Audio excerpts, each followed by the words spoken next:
Bonjour à tous, voici la vidéo d'explication sur la façon de créer et de partager un document Google Docs que vous pourrez ensuite partager avec vos élèves et sur lesquels ils vont pouvoir collaborer en temps réel de l'école, de la maison. Bref, ça va être formidable. Donc, la première des choses, c'est d'ouvrir une page avec le navigateur Google Chrome. Vous pourriez également utiliser Firefox ou Internet Explorer, mais je ne vous garantis pas que ça va aussi bien fonctionner. Donc, une fois que la page est ouverte, vous n'avez qu'à chercher Google Docs dans la barre de recherche, ou bien si vous êtes familier avec l'environnement Google, vous savez comment aller chercher l'application.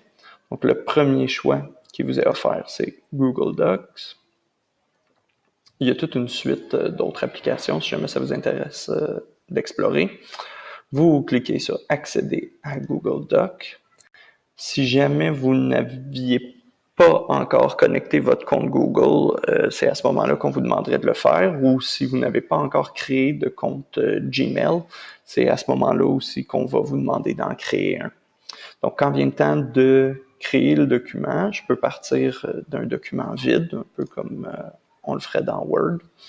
Vous remarquerez que la mise en page est très, très, très semblable à celle de Word. On a les mêmes options, on a sensiblement les mêmes possibilités. Ce qui est intéressant, c'est vraiment au niveau du partage. Quand je débute mon document, la première chose à faire, c'est toujours de lui donner un nom. Dans ce cas-ci, je vais lui donner l'abréviation d'une école montréalaise pour tous pour la démonstration. Je pourrais aussi, si je veux, plutôt que de démarrer avec un fichier vierge, je pourrais aller ouvrir un document Word qui existe déjà en faisant ouvrir puis en allant dans importer. De cette façon-là, je vais pouvoir sélectionner un fichier sur l'ordinateur et puis il va être converti automatiquement en doc. La conversion est assez fidèle. Parfois, il y a des petites coquilles de mise en page, des petits trucs qui se déplacent, mais règle générale, c'est quand même mieux que de partir de zéro. Donc, une fois que votre document est créé, vous allez inscrire ce que vous voulez.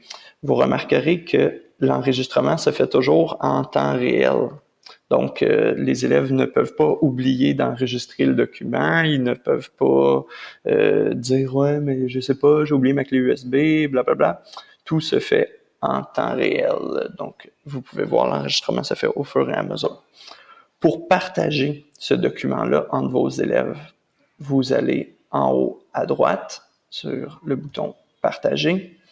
Et là, vous allez avoir plusieurs options. Par défaut, vous pouvez simplement envoyer le document par courriel aux gens et vous choisissez qu'est-ce qu'ils peuvent faire avec le document. Est-ce que vous voulez qu'ils puissent le modifier? Est-ce que vous voulez qu'ils puissent simplement ajouter des commentaires? Ou est-ce que vous voulez juste qu'ils puissent le voir sans avoir aucune possibilité de modification? Si vous voulez que les élèves puissent y avoir accès, je vous recommanderais d'aller dans les options avancées. De cette façon-là, vous allez pouvoir le partager plus rapidement en allant à côté des options par défaut du document. Vous allez sous « Modifier » et là, vous pouvez choisir de rendre votre document plus ou moins accessible à tous. Si vous le rendez public, n'importe qui peut le trouver.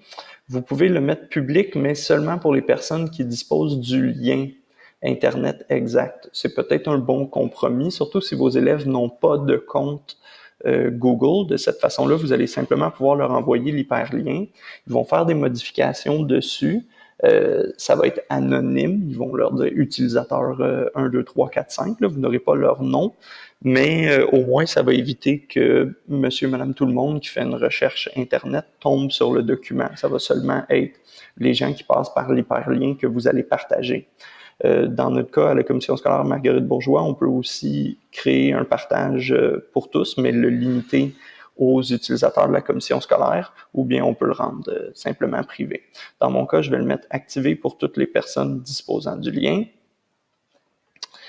Et toutes ces personnes-là, justement, je veux qu'elles puissent le modifier pas seulement le lire, pas seulement le commenter, et ensuite je fais enregistrer.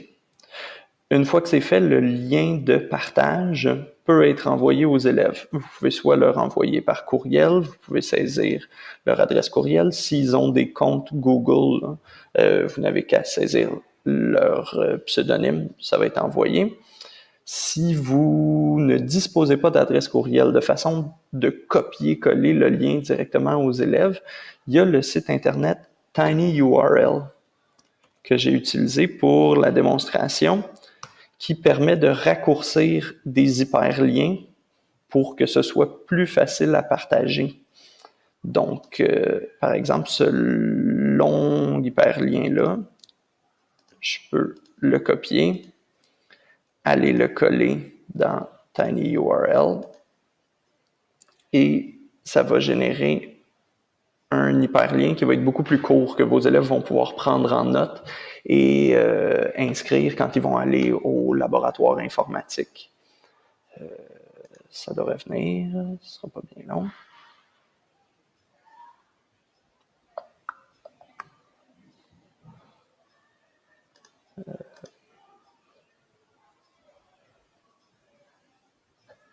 Bon.